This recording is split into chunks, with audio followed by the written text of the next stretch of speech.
Is Bitcoin a greater fool asset? No. But let's answer the critics, specifically a critic who posted on one of my posts this message. I was talking about why I support and promote Bitcoin, and he said, this is insane propaganda. Crypto is what is known as a greater fool scheme, where you buy crypto, you do so because there is a greater fool than that down the road. When you sell the crypto, you have to find a greater fool than yourself. The problem is that eventually the planet runs out of greater fools. First of all, you'll notice he did not say Bitcoin, he said crypto, which means I actually agree with this guy on a lot of points, because most crypto that is not Bitcoin actually is a greater fool asset, meaning it does not have any real utility, and people are only buying it because they intend to pawn it off on someone else later.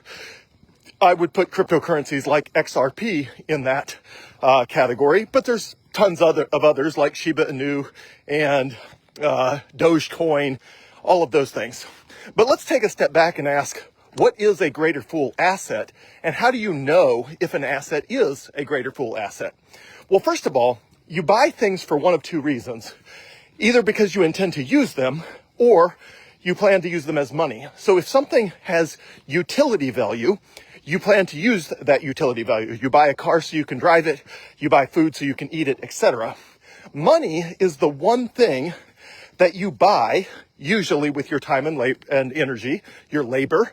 You go to work and you use your labor to buy money. Now, most people don't think about it that way, but that's actually what's happening. You're buying money with your time and energy.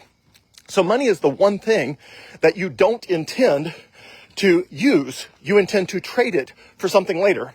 So the first thing when somebody says Bitcoin is a greater fool asset is to say, wait.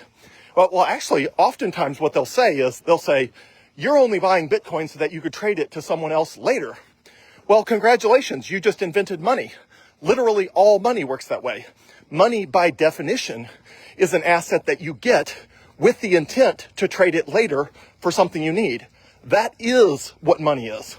Okay, so we know that there's one asset that it actually does make sense to own entirely for the purpose of trading it for something else later, and that is money. So first of all, people who make this criticism don't realize that literally is how money works. It's the one thing you acquire, not with the intent of using it, but with the intent of trading it for things that you need later. That's called money.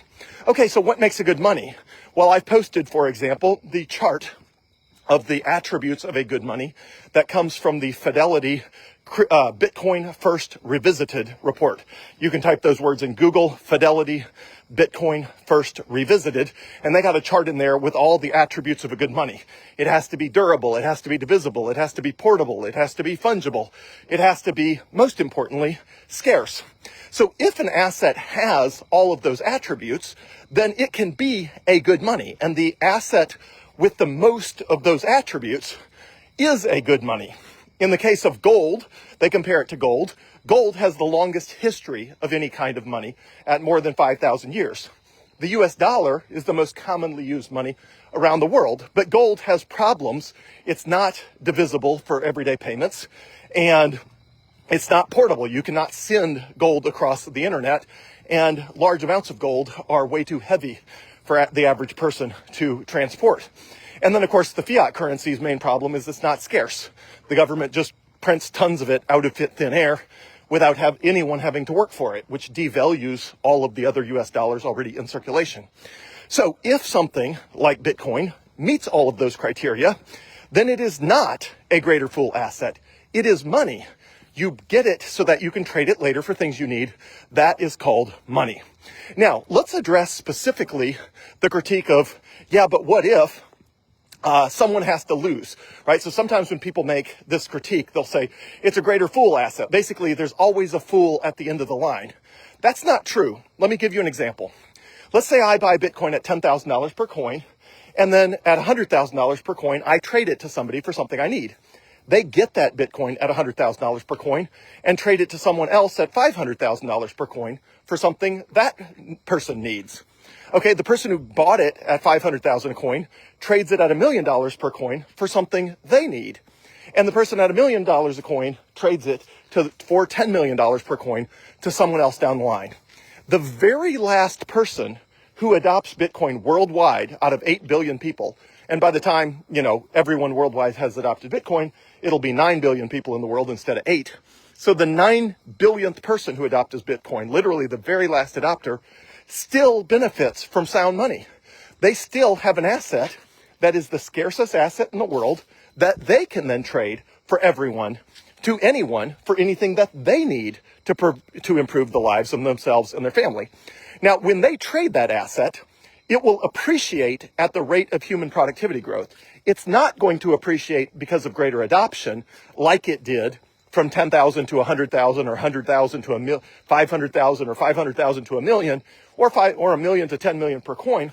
It's not going to appreciate due to adoption, but it will appreciate because the asset is scarce, it is good money, and because humans get better at making things over time by about 3% per year. So even if they sit on that money for one whole year and use it one whole year later to buy stuff that they need for themselves and their family, it will have roughly 3% more purchasing power just by sitting on it.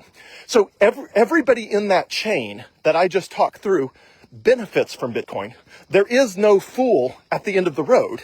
There's just people who adopt it earlier who get a greater benefit because they're benefiting from a greater amount of worldwide adoption. And there's people at the end of the adoption process, and they benefit from sound money. That means good money that retains and expands its purchasing power over time. They just benefit, if they're at the very end of the line, by increased purchasing power of 3% per year, which is still way better than the 4% to 9% loss in purchasing power that you get with the US dollar. So Bitcoin's way better off. So there is no greater fool. Now, if you take an asset like XRP, which I think is a completely trash, scam token, XRP does not actually do the things that Ripple Labs, the company behind it, says it does. And they keep doing these pump and dumps with it. So I would say, yeah, if you're buying XRP, it is a greater fool asset.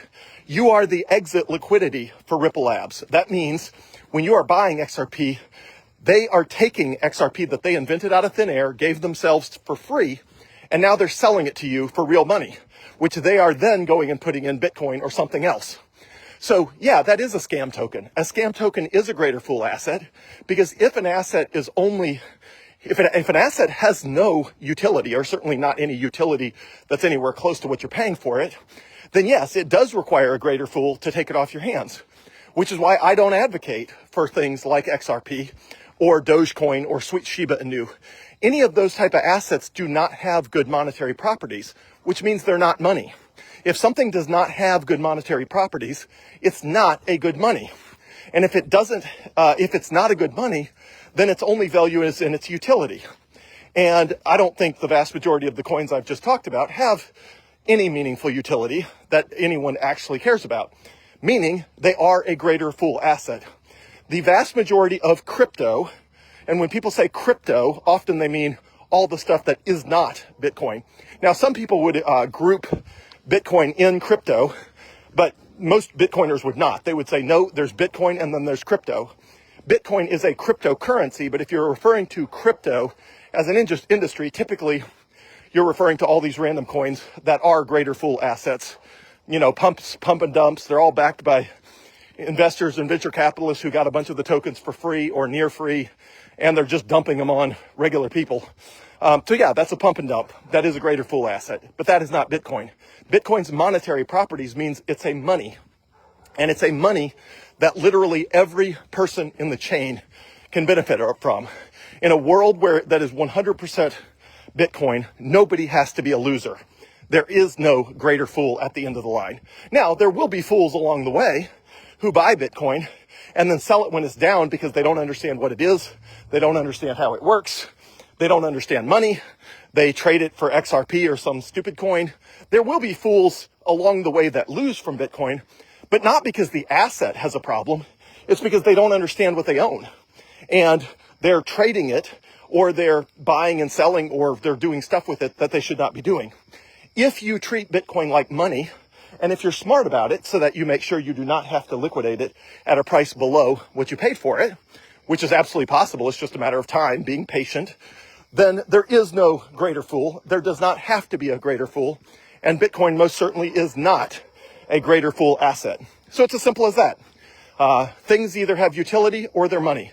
If they have amazing monetary properties like Bitcoin, it is money. Money does not require a greater fool because its utility is its ability to be traded for other things in the future. That's literally the point. That is how money works. That is its utility. But if it doesn't have monetary properties, then it better have some other utility. And if it doesn't, then yes, it is a greater fool asset. But Bitcoin has all of those monetary properties better than any other monetary asset or any other asset. It has better monetary properties than literally any other asset in the universe. And as a result, it is money. And money is not a greater fool asset. So there you go. That is my best explanation. And would love to hear any thoughts in the comments. Thanks, everyone.